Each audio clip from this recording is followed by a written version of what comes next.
Alright, I'll admit it. I want to learn how to play video games competitively.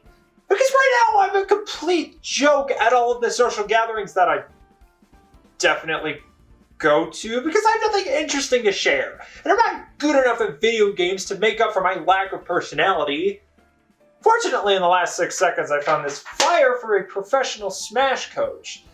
Which is fine. I mean, Smash is only 17th on my list of games I want to get better at. But hey, nothing's wrong with playing Q, so let's learn how to play Smash Bros.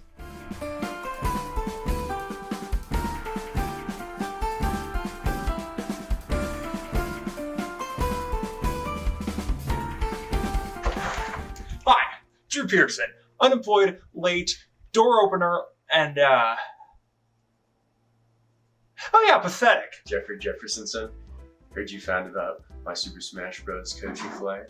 Yeah, wait, what did you just say? Alright, should we start? Yeah, I feel like I'm gonna regret this.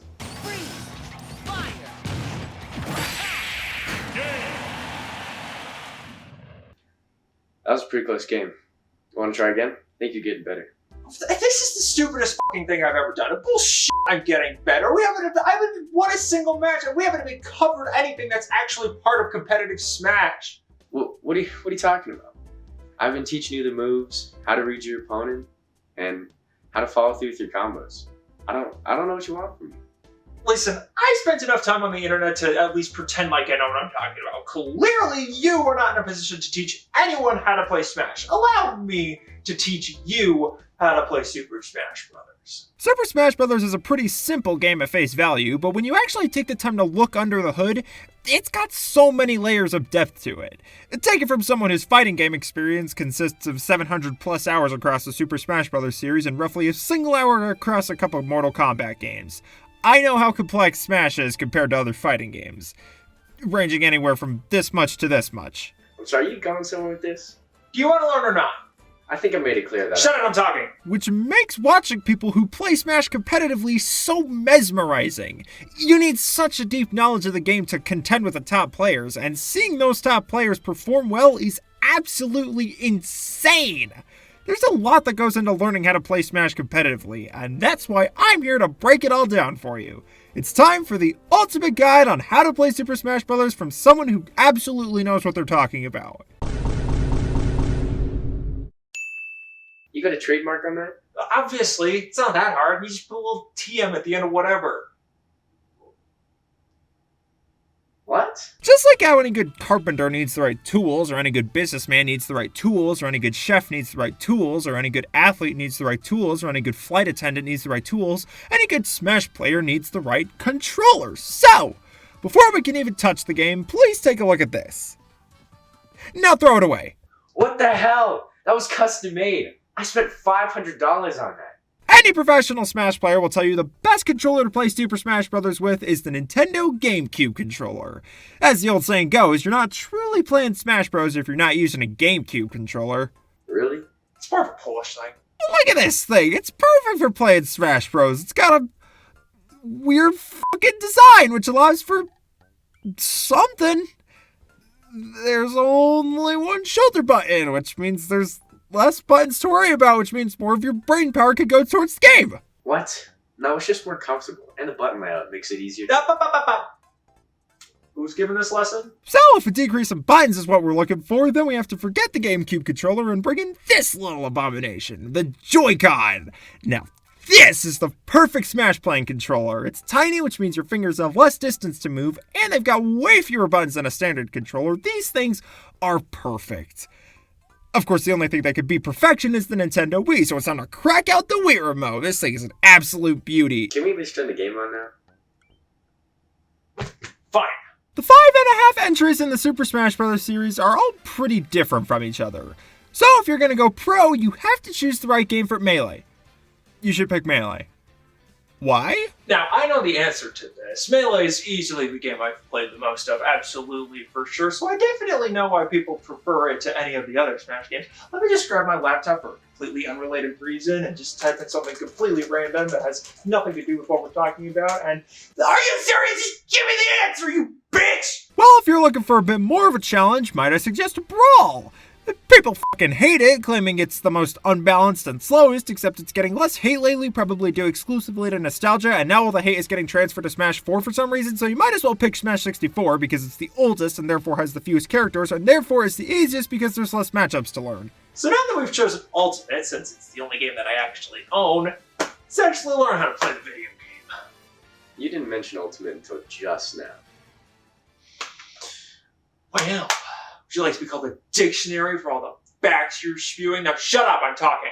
Now, Super Smash Bros. Is a pretty simple game in terms of controls. First, you got jump on the X and Y buttons. Every character has a jump and a mid-air jump, although some characters have multiple mid-air jumps. And then you got standard attacks on the A button and special attacks on the B button. Both of these types of attacks can be combined with moving the left stick up, down, left, and right to do a different attack in that direction. The standard attacks are generally quicker and more generic. There's no gimmicks with these. You press the button and the attack will come out with no strings attached. But there's also the smash attacks, which can be performed by moving the left stick in a direction and pressing the A button at the same time. These smash attacks can be charged and are generally the damage dealers and have a high launch distance. The special moves are a little more variable in terms of strength and effects, however, they're generally consistent across the character roster. Neutral special is probably a projectile, up special will probably give your character an upward boost and use for recovery when you get knocked off stage, etc, etc. You've also got a shield on the back triggers, which will absorb the damage from any moves your opponent throws at you. Be careful though, because if your shield takes too much damage, it'll break, which will leave you stunned for a couple seconds. There's also a grab with the front bumpers, and if you grab someone, you can pummel them to get a little more damage off by pressing A, then throw them up, down, forward, or backwards by moving the left stick in that respective direction. Now that's how you control Smash Brothers, but how does the game actually work? Well, unlike traditional fighting games with health bars, Smash sees you trying to build up your opponent's percent. The higher the percentage, the farther you'll launch your opponent when you hit them. The ultimate goal is to launch your opponent off screen to get a KO, and the match ends when only one person is left with lives or stocks.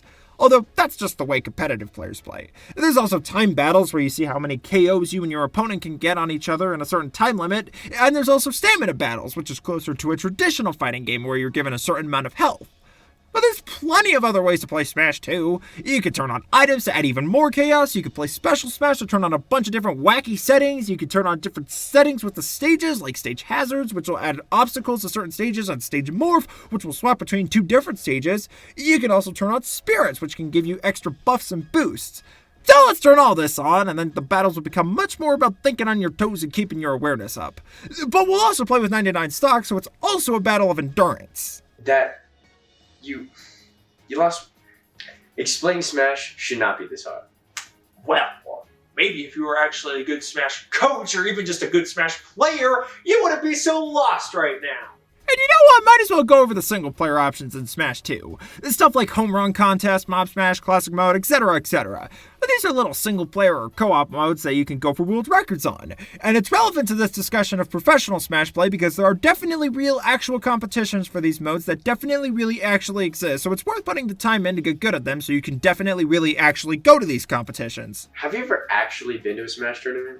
Have you ever actually been to a cult meeting? What? Exactly. Now you know how it feels to get asked a question with an obvious answer. Now let's move over to the character roster. Smash is an incredibly ambitious crossover, bringing together so many franchises from across gaming. Wait, do you think I'm in a cult? It's a good thing we're looking at Ultimate today, since it includes every character that has ever been in any Smash game and then some, which means you're not missing out on any characters that are in previous games. Obviously, they don't play exactly the same as they do in previous games. Different engines, different balancing, different frame data, different other things to make me sound smart and like I know what I'm talking about. But if you are playing a different entry, it doesn't matter, because choosing which character you should play is the exact same process across all of them. Jeff, hand me a tier list.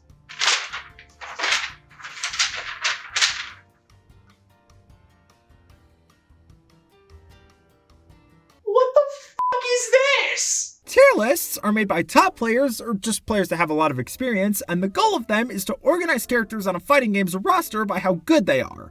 And by how good they are, I mean how many options they have when fighting other characters. Good characters will have a nice variety in their moveset that allows them to deal with all or at least most of the other characters' movesets. They'll also usually have a lot of quick moves to allow for fast and easy combos. So when you're choosing the character you should play in Smash, just look at a tier list and pick the top characters. Really? Yeah, it's all true. Except for every single part of it, because everybody knows that heavies are actually the best characters in the game. Characters in Smash and in most other fighting games past that can be thrown into archetypes based on how they can most effectively be used. Zoners have lots of projectiles and are good at attacking opponents from a distance. Rushdown fighters are quick and good at getting up close and personal with their opponents to string together lots of light attacks. Grapplers focus on letting their opponents get close to them and then punishing them with a throw. And heavies, well on the slower side, deal truckloads of damage. And you can't just ignore all that damage, so you might as well update this tier list to put all the heavies at the top. What? You can't. Actually, hang on a sec. We need to put Ness at the top of this list. What? Dude, have you seen Pig and Fire though? But of course, you can't be a pro Smash player with just the basic knowledge on how to play the game. There's plenty of advanced techniques that you need to know if you're going to hit the big leagues. There's short hops, fast falls, parries, B-reversing, DI, SDI, teching, tech chasing, footstools, dash dance, kill confirm, zero to death, out of shield options, canceling, edge guarding, learning frame data, sweet spots, sour spots, hurt boxes, hitbox, base knockback, what's safe on shield, matchups, and plenty of other things that I could totally explain to you because I know what they all mean. So why don't you? Fuck you. Of course, which stage you play on is also very important on how you play Smash Bros. The thing is, despite there being 100 plus stages in Super Smash Bros. Ultimate, roughly 20 of them are actually considered legal in the competitive world. The reason for this is because they have basic layouts with no stage hazards, so in theory, the focus is solely on fighting and no character has an unfair advantage. Or we could just turn out all the stages and turn stage hazards on. This way it becomes way more about outskilling your opponent and playing around the stage. I move we legalize on it. Let's get a petition going. Come on, everyone. We can make real change. What? No, that is the dumbest thing I've ever heard. Again. Who's giving this lesson? Me! You hired me to teach you! Nope! That's it! Get the fuck out of my house! Well, that was a disaster. Man, that was an absolute joke. He thought he could teach me how to play Smash when I'm actually the smartest player to ever live. Clearly, I know everything there is to know about the game. So, I guess the main takeaway from going through all this is there's not really one correct way to play Smash. Whether you want to play competitively or casually, single player or multiplayer, 1v1s or 8 players, all item special Smash, or no nonsense, straight up fighting for fun or for glory, it doesn't matter. Because Smash is a game for everyone, and everyone should be able to play it the way they want to without being judged for it.